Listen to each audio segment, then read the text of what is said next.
This video is going to be looking at conservative forces and non-conservative forces, as well as how conservative forces are related to the concept of potential energy. The first thing that I'd like to do is remind us of what we saw in a previous lecture. We talked about work done by the force of gravity, and we showed in a previous lecture that the work done by the force of gravity was the force of gravity, mg, times the vertical distance, d, that the object moved. And if something was moving downward, the work done by gravity was positive. The force was in the same direction it was moving. And if something was moving upward, the work done by the force of gravity was negative.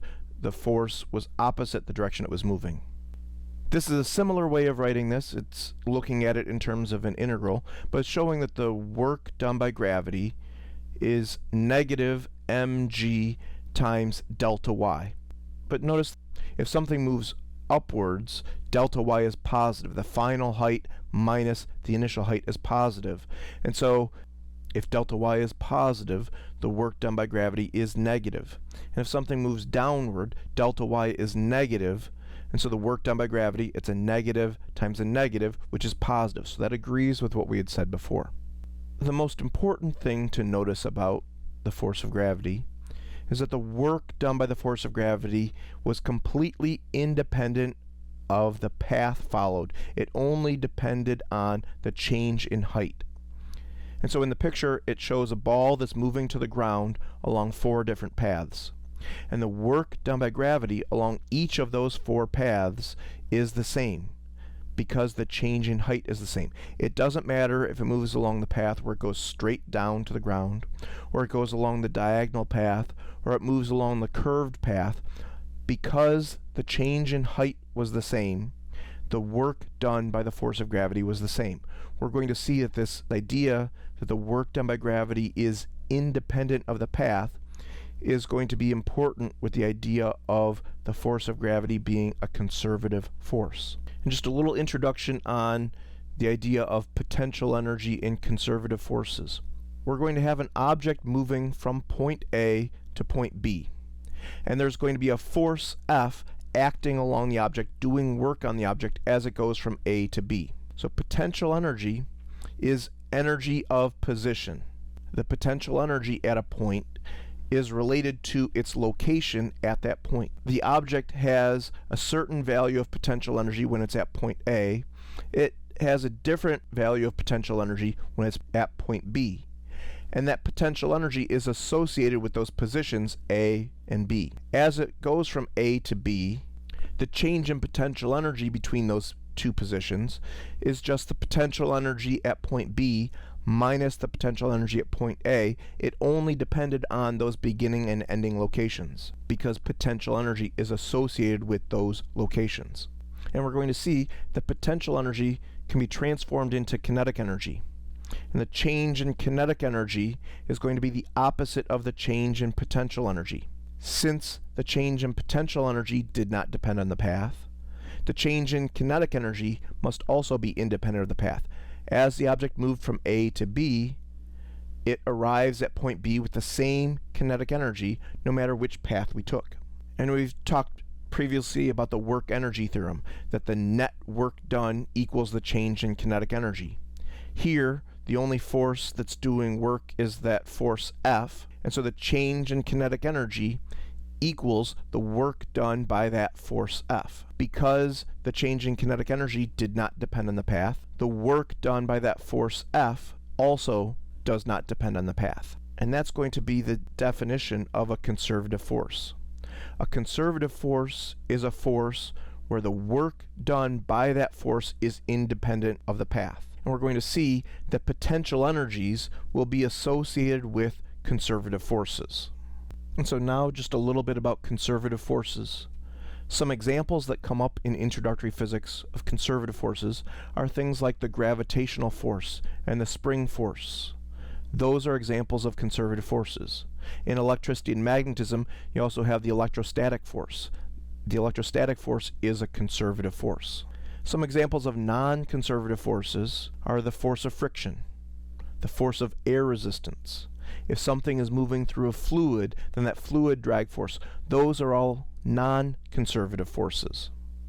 And so the way that we can tell that a conservative force is conservative is the work done by that conservative force will not depend on the path taken. Potential energies are associated with conservative forces, and the name given to the potential energy is related to the conservative force that that potential energy is associated with. And so, for example, on the last slide, we said that the gravitational force is a conservative force. And so we're going to talk about gravitational potential energy being associated with the conservative force of gravity, or the spring force is a conservative force. And so we can talk about spring potential energy, or sometimes it's called elastic potential energy, that's associated with that conservative spring force. The electrostatic force, we can talk about electric potential energy being associated with the electrostatic force. The symbol that we give for potential energy is a capital U. And so the change in potential energy associated with a conservative force as the object moves from the initial position to the final position is the opposite of the work done by the conservative force associated with that potential energy as it goes from the initial to final position. Let's use a specific case. Let's talk about the force of gravity. As something goes from an initial point to a final point, the change in gravitational potential energy going from point A to point B is the opposite of the work done by that force of gravity going from A to B. This is the definition of change in potential energy. The change in potential energy is defined as the opposite of the work done by the conservative force associated with that potential energy. And so the change in gravitational potential energy is the opposite of the work done by the gravitational force. It's mg times the final height y minus mg times the initial height y. If we have something start at the ground, start where y equals 0, then it's mg times the height, where h is the height relative to where h equals 0. For spring potential energy, it's the opposite of the work done by a spring. We saw that work done by a spring is 1/2 kx squared. So the change in spring potential energy will be 1/2 kx final squared minus 1/2 kx initial squared. Both of those potential energies depend on the location of the object. It depends on the height of the object for gravitational potential energy, or it depends on how much the spring is stretched or compressed. Both of those are location dependent, and they're both reversible. If something goes from A to B and it loses a certain amount of potential energy, when it goes from B back to A, it gains that exact same amount of potential energy. And so to define the gravitational potential energy at a certain location, we use the formula mgh. And this is specifically in the case where we're close to the surface of the Earth, where we're treating the gravitational force as constant, where g is a constant value. As you get into cases where you start worrying about the fact that g changes as you get farther and farther away from the Earth, you end up with a different expression for gravitational potential energy. But this is the one that we use when we're looking at cases where the force of gravity stays constant. The gravitational potential energy equals mgh, where h is the height measured relative to some height that we call 0. And if we're above where we call h equals 0, that height is positive. If we're below where we made h equals 0, then the height is negative. Spring potential energy at a certain position is given by the equation 1/2 kx squared, where k is the spring constant and x is how far you've stretched or compressed the spring. X is measured from the unstretched or uncompressed position. And so now I'd like to look at a simple example of a 2-kilogram sloth hanging from a branch that's 5 meters above the ground. And I want to talk about calculating the potential energy, but calculating it relative to different locations. So first, if we talk about the potential energy relative to the ground, what we mean when we say that the potential energy is relative to the ground is we're saying that we're calling the ground where h equals 0.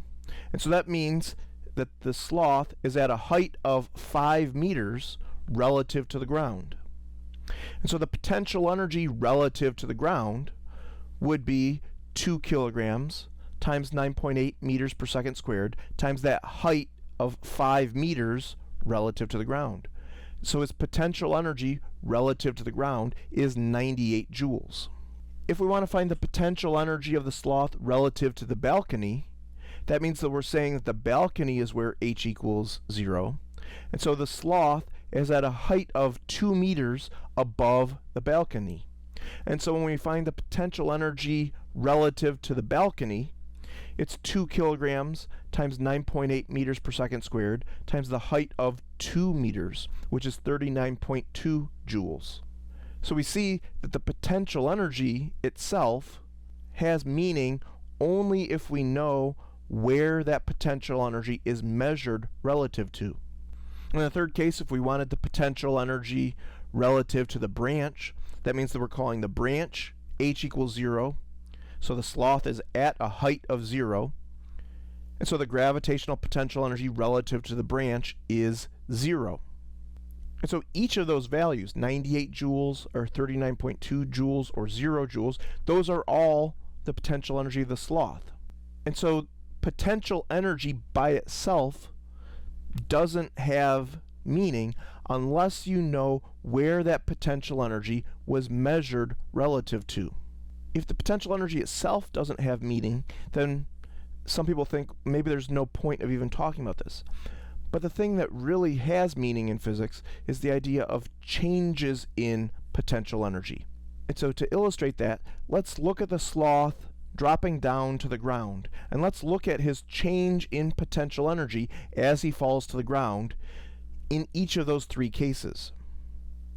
In the first case, we called the ground where the height is 0. And so his potential energy at the ground would be 2 kilograms times 9.8 meters per second squared times a height of 0 meters. So his potential energy at the ground is 0 joules. So the change in potential energy is the final potential energy at the ground, 0 joules, minus his potential energy at the branch, which was 98 joules. And so the change in potential energy was negative 98 joules. Let's look at case B, where we measure our potential energies relative to the balcony. His potential energy when he's in the branch is 39.2 joules. His potential energy at the ground, the height at the ground, is negative 3 meters relative to the balcony.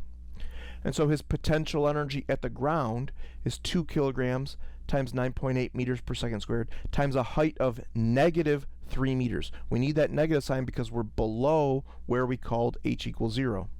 And so his potential energy at the ground relative to the balcony is negative 58.8 joules. And so the change in potential energy was that final potential energy at the ground of negative 58.8 joules minus his potential energy at the branch of 39.2 joules, which is also negative 98 joules. And in the third case, looking at relative to the branch, he's starting at a height of 0. He's ending at a height of negative 5 meters. The potential energy at the ground is 2 times 9.8 times that height of negative 5 meters, which is negative 98 joules. And so the change in potential energy is negative 98 joules minus 0 joules, which is also negative 98 joules. We see that the change in potential energy as he went from the branch to the ground is negative 98 joules no matter which point we were measuring the potential energy relative to.